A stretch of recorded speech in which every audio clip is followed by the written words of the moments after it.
Welcome to Crypto 101, a first principles jargon-free course on blockchain and its impact on financial services.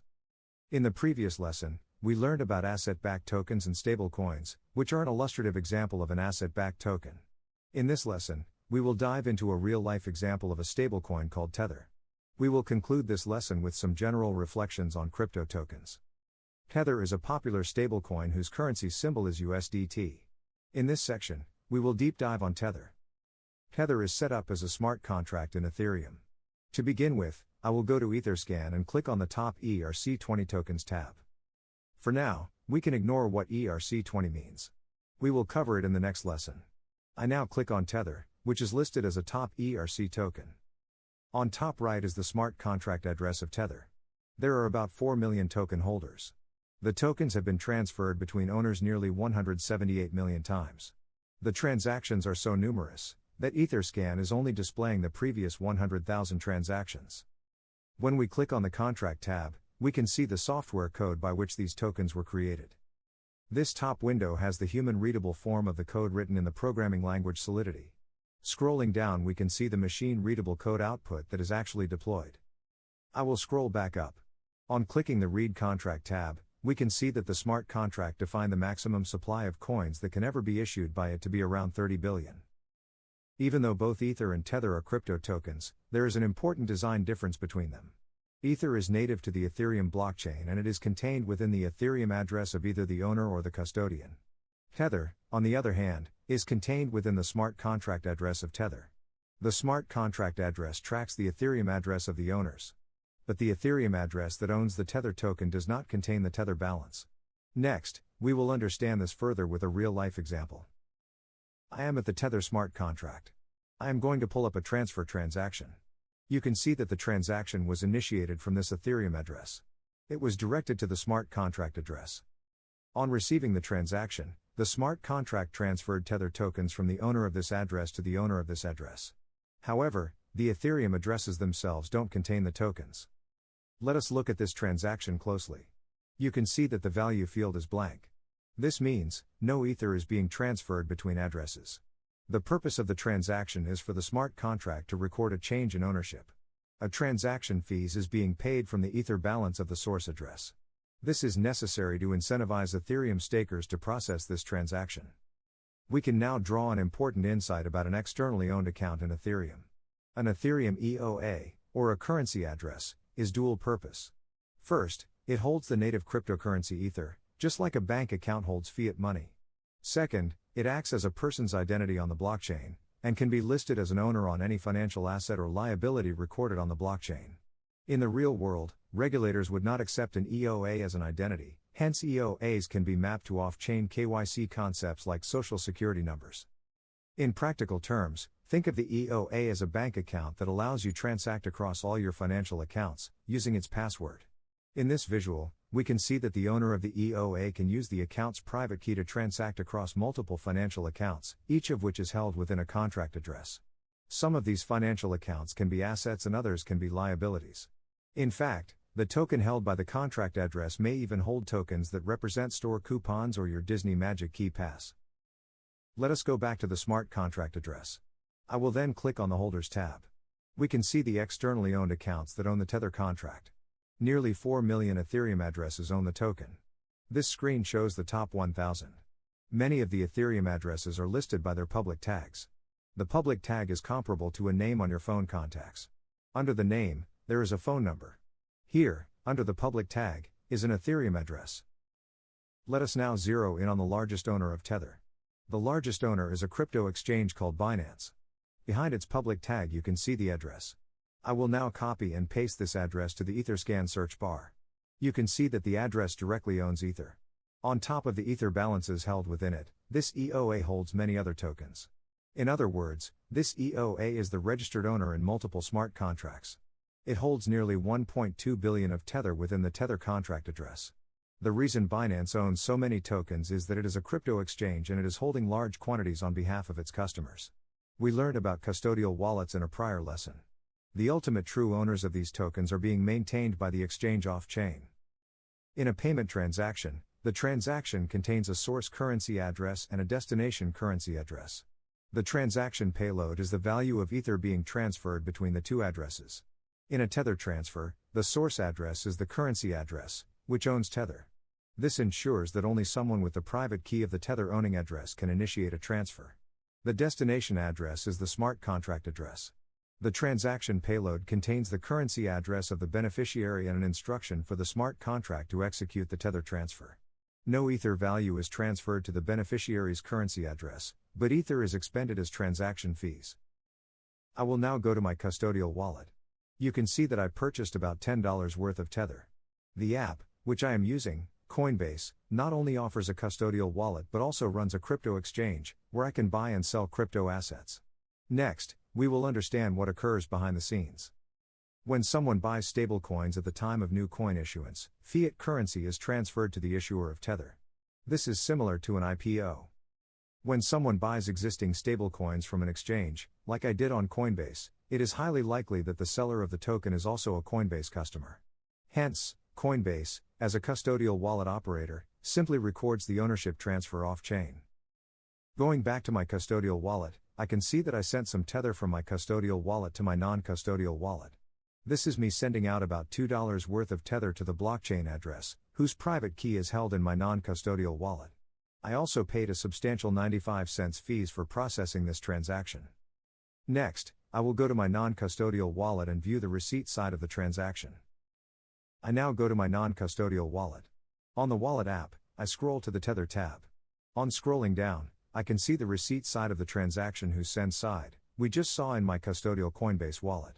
Next, I will scroll up and click on the receiving address. The wallet asks me to acknowledge that my Tether is actually held within an Ethereum address. My Ethereum address pulls up. I can confirm this is my Ethereum address by going to the Ethereum section of my wallet. I can see that the Ethereum address is the same as I just saw for Tether. My Ethereum address holds any Ether I have. In addition, my Ethereum address is listed as an owner within the Tether smart contract address. I can click on the send button to transfer Tether to someone else. I will need to digitally sign the transaction with the private key of my Ethereum address. However, unlike Ether, which actually moves between Ethereum addresses, the Tether remains inside the same Tether contract address. On the wallet software, there is no visual distinction between native tokens and smart contract generated tokens. The wallet software abstracts the complexities away from the end user. The transaction that we just reviewed is the receipt side of the Tether transfer from my custodial to non-custodial wallet. Next, I will copy and paste the transaction ID to the etherscan block explorer and analyze the transaction further on etherscan. We can see that the transaction originated from an Ethereum address, whose public tag is Coinbase Deposit. When I initiated the transfer in Coinbase, a transaction originated from this address. This is the currency address of the custodial wallet. The transaction originating from Coinbase Deposit was directed to a contract address called Coinbase 10. When Coinbase 10 received this transaction, the smart contract within it, in turn, sent a transaction to the Tether smart contract address. We can see my token transfer of about $2 here. Coinbase combined my transactions with transactions from other customers relating to other tokens including Tether and paid a total gas fees of about 7.14 cents. Let us summarize what happened. I initiated a transfer of Tether from my Coinbase app. My intent was to transfer the holdings from my custodial wallet to my non-custodial wallet. This triggered a transaction from an Ethereum currency address owned by Coinbase called Coinbase Deposit. The destination of this transaction was a contract address called Coinbase 10. On receiving this transaction, the Coinbase 10 contract address then triggered a transaction to another contract address. This time the destination was the Tether smart contract address. Finally, on receiving this transaction, the Tether smart contract address changed the ownership of the stablecoin from Coinbase 10 to my non-custodial address. At this point, you may be asking what is the purpose of this intermediary address Coinbase 10? Why not simply send a transaction from Coinbase Deposit contract to the Tether contract? Next, we will investigate this further. I will navigate to the Coinbase Deposit address. Let us give it a minute to pull up. We can see that it has about $13,000 of Ether. It is also the owner of approximately 1.3 million of other tokens. Now I go back to the transaction and pull up the Coinbase 10 address. We can see that this address has $28 million of Ether and nearly 106 million of other tokens. This brings us to an interesting finding. Coinbase 10 is a contract address. But like currency addresses, a contract address can also contain Ether. While currency addresses contain Ether only, a contract address can contain both Ether as well as other forms of data including executable software code. What will the Ether in this contract address be used for? It could be used among other things to pay gas fees for the transaction that was directed to the Tether smart contract address. We still haven't answered the question on why the intermediate Coinbase 10 address is needed. Next, we will explore this further. We cannot know for sure what Coinbase's motivation for having these intermediary addresses are. But we can make an educated guess. First, let us abstract to a more general framework. We can call the Coinbase deposit address a more generic term, namely, a custodial EOA. This means that anything owned by this EOA is on behalf of customers. We can call the Coinbase 10 address a more generic term, namely, a custodial contract address. This means that anything owned by this contract address is on behalf of customers. Next, we will assess how this configuration helps the custodian, in this case, an exchange. The private key of the custodial EOA is necessarily stored online because it gets used every time people initiate transactions from their app. As long as the customer can log in securely to her exchange app, it is assumed that a transaction initiated by the customer is legitimate. Now imagine if this key got hacked. As we have learnt, knowledge of private key is sufficient to transact. However, there are two safeguards built in this example. First, the custodial OA directly owns only a fraction of the tokens sitting with the exchange. Most of the balances are stored within the custodial contract address. Second, the custodial contract address acts as a defense mechanism. Next, we will see how. Consider a criminal who acquires the private key of the custodial EOA illegitimately.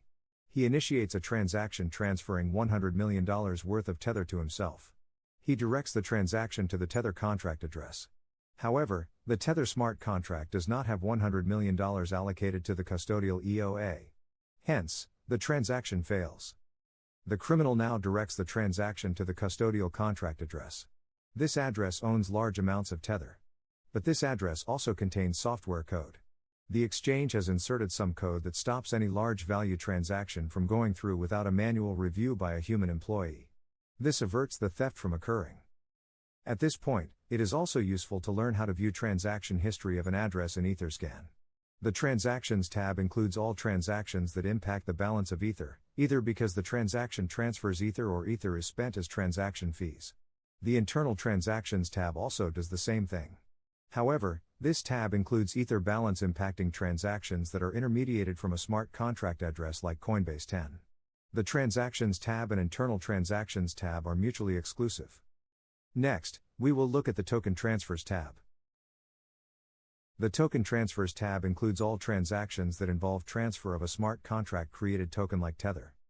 It doesn't matter whether the transaction was an internal transaction or was directly initiated from an externally owned account. All token transfers are on this tab. The outgoing transactions are also reflected in the Transactions tab because Ether was expended on processing them. Hence, we can see that the Token Transfers tab and Transactions tab may not be mutually exclusive. So far, we have observed how Tether operates on the blockchain. But Tether's value is linked to assets that are outside the blockchain.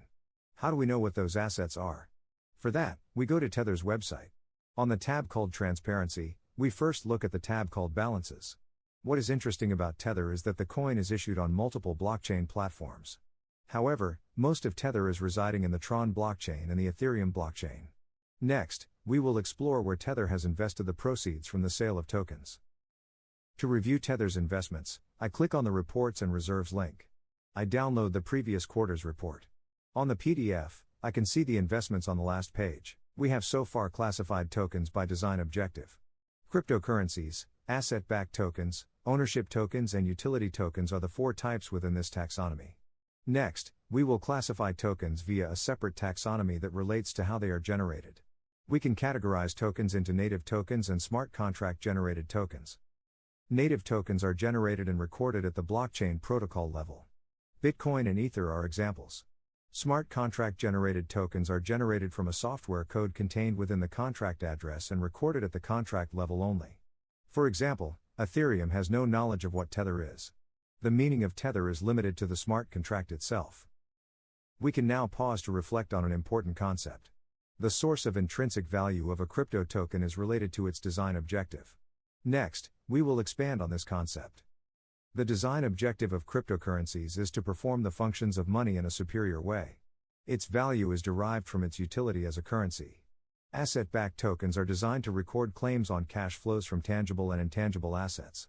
Its value is derived from the value of these cash flows. Ownership tokens are designed to record ownership of tangible and intangible assets. Its value is derived from the value of the underlying asset. Utility tokens are designed to confer an exclusive entitlement to the token holder. Its value is derived from the price people are willing to pay for this tokenized entitlement. In tokens like cryptocurrencies, the source of intrinsic value lies within the blockchain. The value of Bitcoin and Ether, for better or for worse, is determined by demand-supply within the chain. On the other hand, the intrinsic value of asset-backed tokens and ownership tokens often resides off-chain. For instance, the value of stablecoins is determined by investments that are residing in the systems of traditional financial institutions. In the previous lesson, we got introduced to the 4 types of crypto tokens: cryptocurrencies, asset-backed tokens, ownership tokens, and utility tokens. So far, we have covered cryptocurrencies and asset-backed tokens. In the next lesson, we will cover ownership tokens. But before we proceed further, review the summary of this lesson.